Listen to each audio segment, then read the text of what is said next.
Hello everyone.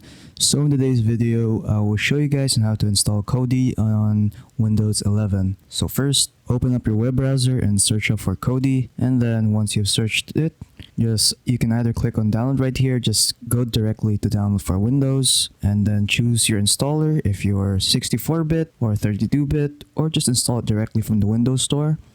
So you can see what bit you're on if you just go onto your settings and then your system settings. You can see if you're 64 or 32-bit. So yeah, so once you know if what bit you're using, just click on that. So I'm currently using 64-bit.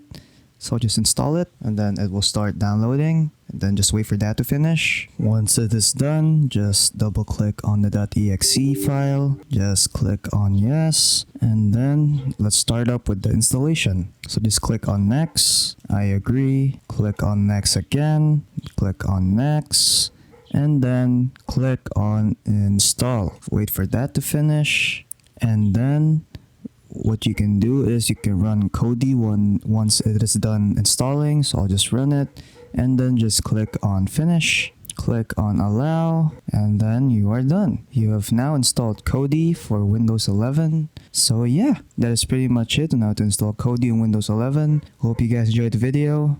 Don't forget to leave a like and subscribe for more tech tips. That is all.